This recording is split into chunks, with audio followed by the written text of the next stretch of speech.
What I have here are two beef briskets. One is a choice cut that I got from Walmart.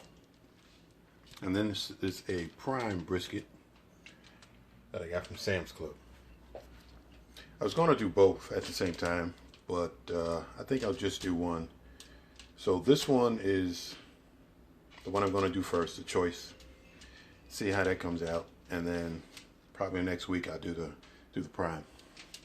So let me get this unwrapped, trim it, and I'll show you guys the next step. So it's all trimmed. I didn't have to take off too much. A lot of this silver skin, I'm going to leave it on there. It's not going to be too bad. It's not as aerodynamic as a competition barbecue, but for what I'm doing, it'll be fine. Didn't have much to trim off the back. I'm going to leave this amount on here. I did trim it down a little bit, as you can see, but this should be good. It's pretty, pretty flexible.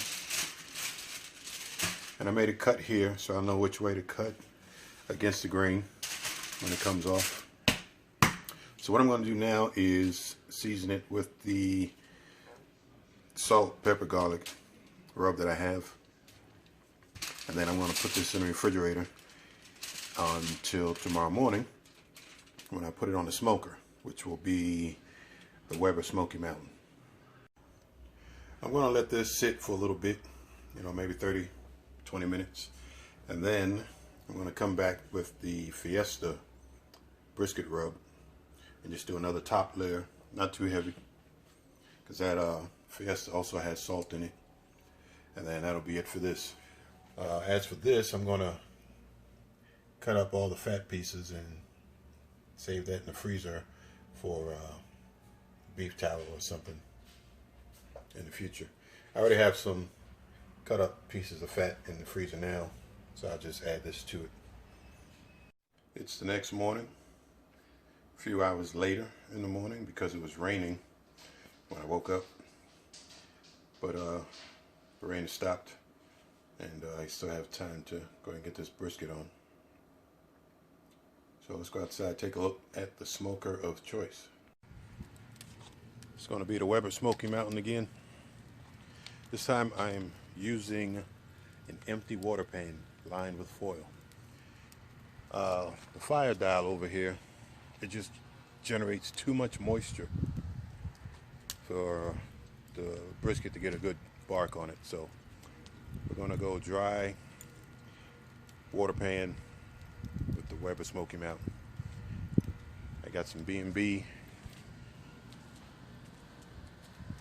Lum hardwood charcoal with some hickory wood chunks in there. And once this gets fully lit, we're going to dump it in there and get it going. Going for a 9:30 start time. Let's take a look. Just barely fit on. Alright. I'll let this run for a few hours before I come out and check it. See you guys. Let's do the 3-hour checkup. So on the lid it's 300. And on the grate level we got 250. There's the brisket.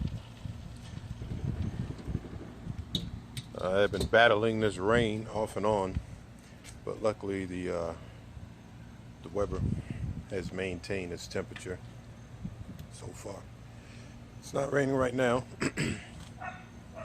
so I'll let this go for another 2 hours, or maybe an hour, and I'll come out and check the temperature of the meat and take it from there. So as you can see, I have the butcher paper ready to wrap the brisket.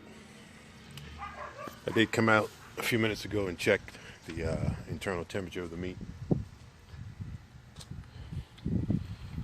So it's sitting around 160, 170 from the flat to the point. It's only been about 4 hours.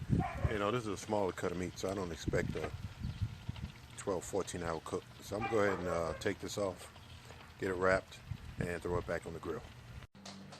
Here's a look at it before I wrap it. It's got a nice color.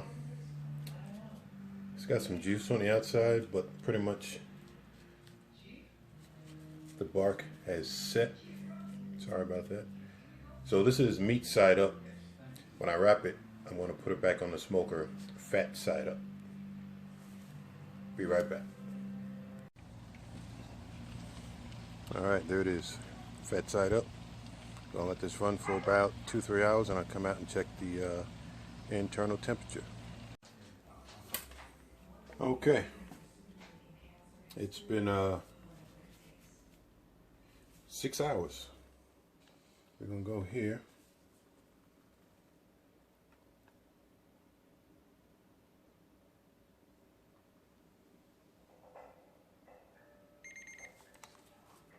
And we're gonna go here. I don't think I got a good spot. But I temp these when they're out on the grill. It was coming in at 200. The hardest part is breaking through this freaking butcher paper. But it slides in pretty easily. I think that's the fat part. Let's try.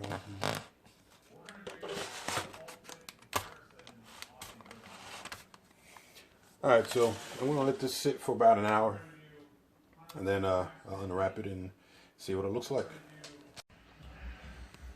Alright, here it is. And this was a cheap choice cut from Walmart. I did not add any juice or pour any juice from that onto that. That's how it came out when I cut it.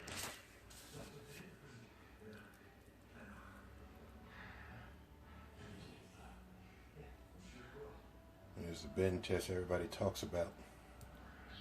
So anyway, you know, it tastes like a brisket. Looks like a brisket, smells like a brisket. And that's about it. So I'm going to cut this up here into, I guess, burnt end pieces, or maybe get some more slices out of it. But that'll do it for this video, short video on brisket on the Weber Smoky Mountain.